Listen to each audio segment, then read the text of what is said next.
Now, you know, the scripture says, in the 3rd month, they came to Mount Sinai. Now, Mount Sinai, let me tell you this. Whenever God appeared to Moses at the burning bush, you know, one of the things God said to Moses, he said, this is going to be a sign. You're going to bring the people back, and they're going to worship me at this mountain. Guess what mountain this is? This is called Mount Horeb, the mountain where the burning bush was.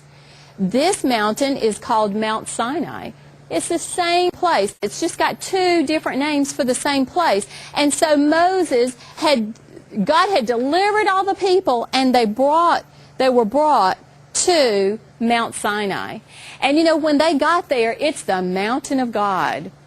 And when they got there, God said to Moses, get the people ready, because I'm going to come down and I'm going to speak to the people. And so all the people got ready, and God came down and he spoke to the people, and they heard God speak. And there was the sound of the shofar so loud. There was lightning and thunder, and there were thick clouds. And God spoke the 10 Commandments. Now let me ask you something. Have you ever heard the sound of the shofar? It's a totally different sound.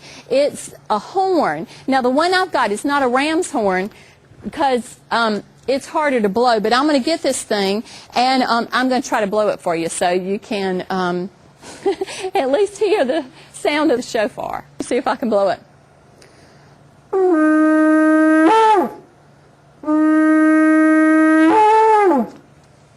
You can at least hear it. I'm not a great blower.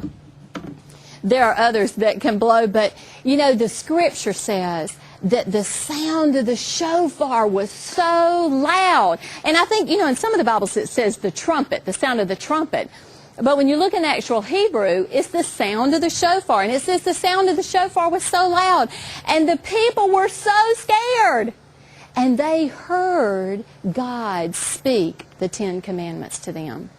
You know, God spoke the 10 Commandments to them. And then, you know, in the scriptures it tells us that Moses actually went up in the mountain, and he was with God for 40 days up there. And you know, when God was up there, and I'm going to just draw a little bit here when we've got this, because you know, God gave Moses specific instructions about a lot of different things. You know, Moses, he wrote the first 5 books that are in the Bible. You know, he wrote Genesis, Exodus, Leviticus, Numbers, and Deuteronomy. But, you know, God was giving him specifics. And we can look in our Bible, in Leviticus 23, it just tells us that there were appointed times of the Lord, or appointed times of Yod-Heh-Vav-Heh, or appointed times of the Lord.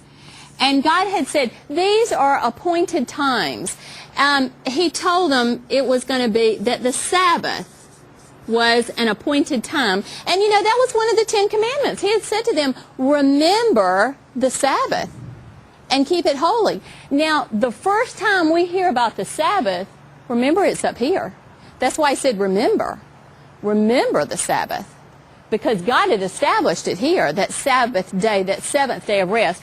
You know, but that was one of the 10 Commandments. But it's also an appointed time of the Lord is the Sabbath. Another appointed time of the Lord is Passover.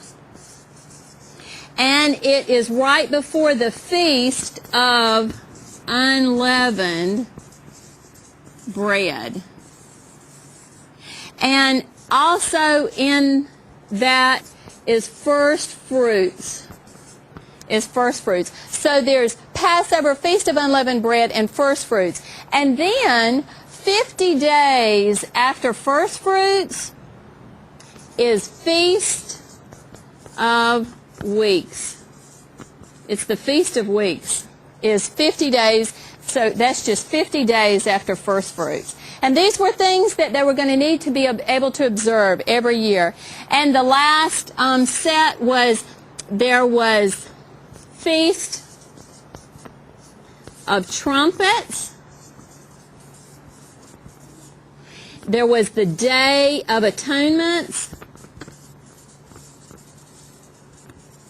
And then there was the Feast of Tabernacles. Or the Feast of Booths, the Feast of Tabernacles or the Feast of Booths. But these were the appointed times of the Lord that God gave Moses specific instructions about. The Sabbath, we know it's every seventh day. It's on the seventh day, it's that Friday night and Saturday. It's a holy time of the Lord. Now, as far as Passover, with the Passover, God gave specific instructions in Leviticus 23, and he says, you know, when you kill the lamb, when you make the sacrifice and kill the lamb, then you do it between the evenings. And he said, then there's, okay, let's say that there's an evening and a morning and an evening and a morning and an evening and a morning. It says, when you come to the day after the Sabbath, let's say that it happened on Wednesday, because Passover does not occur on the same day of the week every year. Sometimes it may occur on a Monday, sometimes it may occur on a Wednesday, sometimes it may occur on a Friday, but wherever it falls, it's always the 14th day of the month, of the very first month.